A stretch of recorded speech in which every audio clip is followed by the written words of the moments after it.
नाशिकच्या सदनिका घोटाळा प्रकरणामध्ये दोषी ठरल्यानं राष्ट्रवादी काँग्रेसचे नेते माणिकराव कोकाटे यांना मंत्रिपदाचा राजीनामा द्यावा लागलाय।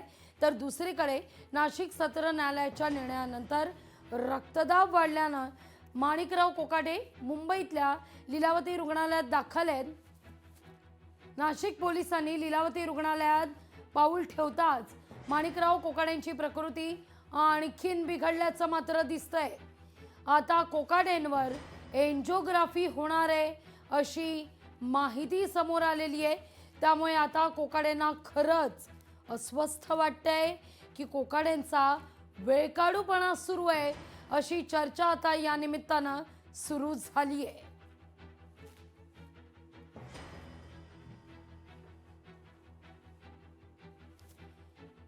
या सगळ्याविषयी खरं तर आपण अधिक चर्चा करणार आहोत। आपल्या स्टुडिओमध्ये आपले सहकारी executive editor Narendra Kothekar sir सुद्धा उपस्थित आहेत। तर तिथं लीलावती रुग्णालयाबाहेरून आपल्या प्रतिनिधी आकांक्षा देशमुख सुद्धा आहे। नरेंद्र सर, मी तुमच्याकडे येणार आहे। या सगळ्या मुद्द्यावर आपल्याला चर्चा करायची। एक क्विक रिॲक्शन आपण घेऊया, आकांक्षाकडून अपडेट घेऊया। आकांक्षा, काय घडतंय लीलावतीच्या आत आणि बाहेर देखील? पाहायला गेलं तर सध्याच्या राजकारणातील सर्वात मोठी बातमी ही आहे का कोकाटे यांना ऍडमिट करण्यात आलेलं आहे। त्यांच्यावरची जी कारवाई सुरू आहे त्यावर त्यांच्यावर जर निकाल यायचा बाकी आहे, त्यानंतर त्यांनी स्वतःला ऍडमिट करून घेतल्याचं देखील बोललं जात आहे। त्याचसोबत विरोधकांकडून त्यांच्यावर देखील मोठ्या प्रमाणात हल्लाबोल करण्यात आलेला आहे। अद्याप त्यांच्यावर सध्या उपचार सुरू आहेत असं म्हटलं जात आहे। मात्र त्यांना कधी डिस्चार्ज देणार हे अद्याप तरी समजलं नसलं तरी राजकारणामध्ये महाराष्ट्राच्या विविध चर्चा सध्या या आकांक्षा, सुरू झालेल्या आहेत। हा सगळा झाला इतिहास, मला अपडेट हवंय। एंजिओग्राफी संदर्भात काय अपडेट पोहोचतंय कोकाटेंच्या? या संदर्भात आपल्याकडे अद्याप तरी काही माहिती समोर आलेली नाही आहे। सध्या त्यांच्यावर उपचार सध्या सुरू आहेत। अगदी या सगळ्याविषयी डॉक्टरांकडून काही मेडिकल बुलेटिन जारी वगैरे केलं जाणार आहे का? काय माहिती? डॉक्टरांचं फक्त इतकंच म्हणणं आहे का सध्या त्यांच्यावर उपचार सुरू आहेत आणि डॉक्टरांकडून सुद्धा कशी ऑफिशियली कोणतीही माहिती देण्यासाठी सध्या तरी देण्यात आलेली नाही आहे आणि असं देखील म्हटलं जाते का माहिती लपवण्याचा देखील प्रयत्न केला जातोय। त्यामुळे आता निश्चित, डॉक्टरांचं अगदी अगदी। नरेंद्र सर, तुम्ही देखील ऐकलं नेमका हा सगळा काय प्रकार आहे? आपल्या प्रतिनिधी आकांक्षा देशमुखनं या ठिकाणी वापरलेलं वाक्य, वापरलेला शब्द हा फार प्रातिनिधिक स्वरूपात आहे असं म्हटलं तर काही वावगं ठरणार नाही। आकांक्षा असं म्हणाली की माणिकराव कोकाटे यांनी लीलावती रुग्णालयात स्वतःला दाखल करून घेतलंय। खरं तर ही सगळी परिस्थिती बघितल्यानंतर असंच चित्र दिसतं, कारण अचानक अटक वॉरंट जारी होतं, त्यानंतर लीलावती रुग्णालयात कोकाटे पोचतात। कोकाटे पोचून 48 तास होत नाही तोवर कोकाटेंवर आता एंजिओप्लास्टी होणार अशी बातमी समोर येते। होणार, करणार, केलं जाणार, पण या सगळ्या गोष्टी कधी होणार, काय घडतंय नेमकं याविषयी मात्र कुणी स्पष्ट बोलत नाहीये। केवळ आभासी सगळं जग दाखवलं जातंय का आता या सगळ्या 6व्या मजल्यावर लीलावतीच्या? नक्कीच याचं आपण जर सारांश काढला तर सारांश एवढाच निघू शकतो की हा राजकीय वेळकाढूपणा आहे। याचं कारण असं की त्यांच्या विरुद्ध अटक वॉरंट जारी झाल्यानंतर सुरुवातीला कोकाटे नॉट रिचेबल होतात।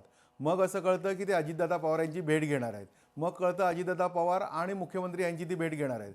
बुधवारी झालेल्या कॅबिनेटला सुद्धा ते हजर नव्हते आणि ते थेट लीलावतीमध्ये ॲडमिट झाले। पक्षाकडून तेव्हा जी प्रतिक्रिया आली ती अत्यंत बोलकी प्रतिक्रिया होती। पक्षाने तेव्हा सांगितलं की त्यांच्या रुटीन ट्रीटमेंट आहे म्हणून ते लीलावती रुग्णालयात गेले। जर रुटीन ट्रीटमेंट होतं मग त्यांना असं काय झालं की ज्याच्यामुळे आपल्याला नंतर असं कळलं की त्यांना उच्च रक्तदाबाचा त्रास झाला आहे। उच्च रक्तदाब, रुटीन चेकअप, एंजिओग्राफी आणि आता एंजिओप्लास्टी हा जर सगळा घटनाक्रम बघितला आपण तर इतक्या हाय प्रोफाईल रुग्णालयामध्ये एक मंत्री असलेला, लोकप्रतिनिधी असलेला माणूस ॲडमिट होतो आणि त्याचा अहवाल यायला, वैद्यकीय अहवाल यायला 48 तास उलटतात। हे हास्यास्पदच आहे ना राजकारणामध्ये। आणि रुग्णालय ही दिरंगाई का करते? कोणाच्या सांगण्यावरून दिरंगाई करते का? पण आपण जर हा सगळा घटनाक्रम बघितला म्हणजे पोलिसांना सुरुवातीला प्रत न मिळणं, ती प्रत विधानसभेकडे न जाणं, ती प्रत मिळाल्यानंतर पोलिसांनी चौकशी करणं, काल रात्री नाशिकचे पोलीस रुग्णालयाकडे येणं, वांद्रे पोलिसांची मदत घेणं, हा जर आपण घटनाक्रम सगळा बघितला तर कुठे ना कुठे आज जी कोकाटेंच्या प्रकरणी न्यायालयामध्ये सुनावणी होणार आहे, ही या सुनावणीची वाट पाहण्यासाठी सुनावणीमध्ये कोकाटेंना दिलासा मिळतोय का? कारण बघा, आपण आत्ताच बघूया की कोकाटेंना जर दिलासा मिळाला तर नक्कीच कोकाटेंची तब्येत ठणठणीत होईल, त्यांना बरं वाटू लागेल. आणि जर का न्यायालयाने त्या शिक्षेवरती शिक्कामोर्तब केलं तर कोकाटे कदाचित अधिक अत्यवस्थ होतील. म्हणजे हा एका लोकप्रतिनिधींनी वेळकाढूपणा करून सरकार त्याला पाठिंबा देत आहे, हाच प्रकार असा म्हणावा लागेल. अगदी पण या निमित्तानं असा देखील एक सवाल नरेंद्र सर उपस्थित होतोय. पहा, थोडंसं आपण मागे जाऊया. देवेंद्र फडणवीसांना जेव्हा कोविड काळात थोडं आपण जाऊया, कोविड झालेला होता तेव्हा देवेंद्र फडणवीसांनी सरकारी रुग्णालयात फडणवीस दाखल झालेले होते, तिथून फडणवीसांनी उपचार घेतलेले होते.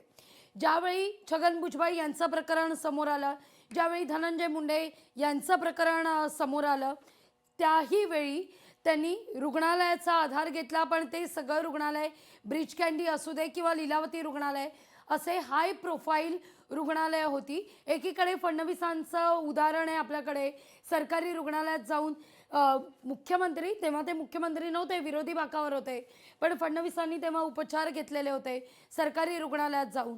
इथं मात्र एखाद्या मंत्र्याविषयी, आता बिनखात्याचे मंत्री आहेत, अटक वॉरंट जारी होतं, 24 तास 48 तास होतात तरी देखील उपचारासंदर्भात रिपोर्ट येत नाही. लोकप्रतिनिधींविषयी जर अशी परिस्थिती आहे तर सामान्य माणसाच्या रिपोर्टचं काय? हा मुळात रिपोर्ट दाखवायचाच नाही आहे का? जसा तुम्ही उल्लेख केला, वेळकाढूपणा करायचा आहे का? राजकीय धगधग केवळ कोकाटेंची वाढती आहे का? म्हणून हे सगळं चाललंय. नक्कीच कोणीही माणूस ज्याच्या विरुद्ध अटक वॉरंट जारी होतं त्याला जर वैद्यकीय तपासणीची गरज असेल किंवा कोणालाही माणसाला अटक करण्याच्या अगोदर त्याची वैद्यकीय तपासणी केली जाते. ही वैद्यकीय तपासणी जिल्हा रुग्णालयामध्ये करणं हा नियम आहे. मग कोकाट्यांना वेगळा न्याय आणि सामान्य माणसांना वेगळा न्याय. अटक वॉरंट जारी झाल्यानंतर म्हणजे न्यायालयाने जिथे त्यांच्या शिक्षेवरती शिक्कामोर्तब केलं आहे सत्र न्यायालयाने, त्या व्यक्तीविरोधात अटक वॉरंट जारी होतं. अटक वॉरंट जारी होऊन पोलिसही मुंबईत दाखल होतात, पण ती व्यक्ती मात्र खाजगी रुग्णालयामध्ये उपचार घेतं. हेच कुठे ना कुठे या सिस्टीमचा फेल्युअर आहे. त्यांना जे रुग्णालयामध्ये न्यायला हवं होतं. जे रुग्णालयामध्ये त्यांच्या ज्या काही वैद्यकीय चाचण्या करायच्या होत्या त्या करायला पाहिजे होत्या. म्हणजेच आपल्याला त्यांचं नक्की काय झालेलं आहे याचा अहवाल समोर आला असता. कारण जिल्हा रुग्णालय म्हटल्यावरती त्यांचा जो काही अहवाल निघेल, वैद्यकीय अहवाल, तो आपल्यापर्यंत माध्यमांना देणं किंवा तो जाहीर करणं हे क्रमप्राप्त आहे, तसा नियम आहे. पण तो न करता खाजगी रुग्णालयामध्ये त्यांच्यावरती उपचार होतात आणि तो कुठलाही अहवाल म्हणजे कोकाटे रुग्णालयात दाखल झाल्यापासून त्यांच्यावरती उपचार करणारा एकही वैद्यकीय अधिकारी आपल्या समोर माध्यमांसमोर आला नाही. कोकाटेंचं कोणतंही वैद्यकीय बुलेटिन, मेडिकल बुलेटिन आपण ज्याला म्हणतो, ते जारी करण्यात आलं नाही. लीलावती रुग्णालयाची जनसंपर्क अधिकारी हे आपल्या समोर आले नाहीत. माध्यमांनी त्यांना वारंवार प्रश्न विचारले की लीलावती रुग्णालय कोणती माहिती नक्की लपवते. म्हणजे एक रुग्ण रुग्णालयात दाखल आहे आणि त्याची कुठलीही माहिती बाहेर येत नाही. हे म्हणजे असं प्रशासन कुठे असू शकेल ना रुग्णालयाचं. आणि सगळ्यात हास्यास्पद म्हणजे या लोकप्रतिनिधीला काय झालंय हे जारी करावंसं वाटत नाही. इतकी हाय प्रोफाईल ही व्यक्ती असताना तिथं 2 डॉक्टरांची नावं समोर येतात, 2 डॉक्टर उपचार करतायत, नाशिक पोलिसांना अहवाल देत आहेत, पण ते 2 डॉक्टर कोण, आतापर्यंत काय उपचार केले हे सुद्धा कळत नाही. सर, खरं तर लीलावती रुग्णालय म्हटलं की हाय प्रोफाईल व्यक्ती तिथं उपचार घेत असतात, त्यामुळे अर्थातच आपण एक मानून जाऊया की मौना तसं आहेच. लीलावती रुग्णालय हे अद्ययावत आहे. ECG काढण्यासाठी, जो खरं तर एन्जिओप्लास्टीशी निगडीत आहे, ECG काढण्याकरता आपण कितीही वेळ जरी धरला तरी 10 मिनिटाच्या वर काही वेळ लागत नाही. पुढच्या 3-4 मिनिटात तुमचा ECG तुमच्या हातात येत असतो. अगदी लोकल डॉक्टरकडे गेल्यावर सुद्धा तो हातात येतो. तर लीलावतीचं काय? आणि 2D एकोचा रिपोर्ट जो म्हटला जातो, जो एन्जिओप्लास्टी करता फार गरजेचा असतो, तो तर लगेचच 24 तासात म्हणूया किंवा अशा व्यक्तींच्या बाबतीत अर्ध्या दिवसातच तो तुमच्यापर्यंत पोचत असतो. अशा वेळी मात्र या ठिकाणी आत्ता होणार, मग होणार, उपचार करणार असं म्हणत केवळ शुक्रवार उजाडेपर्यंत हे सगळं ढकलत जायचं असंच हे चित्र दिसतंय का, यावर आपण बोलायचं आहे सर. पण या सगळ्याविषयी बोलण्याकरता सुषमा अंधारे आपल्यासोबत जोडल्या गेलेल्या आहेत. ताई नमस्कार. शुक्रवार उजाडलेला आहे.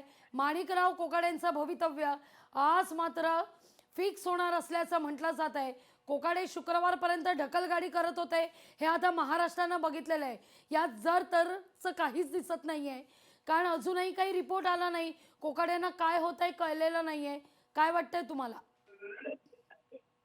माणिकराव कोकाटे ज्या पद्धतीने आता वेळ काढूपणा करतायत, कारण आज शुक्रवार आहे आणि शुक्रवारी कोर्टाची सुनावणी आहे आणि त्या सुनावणीपर्यंत हे सगळं जे नाट्य आहे ते नाट्य रंगलेलं आहे.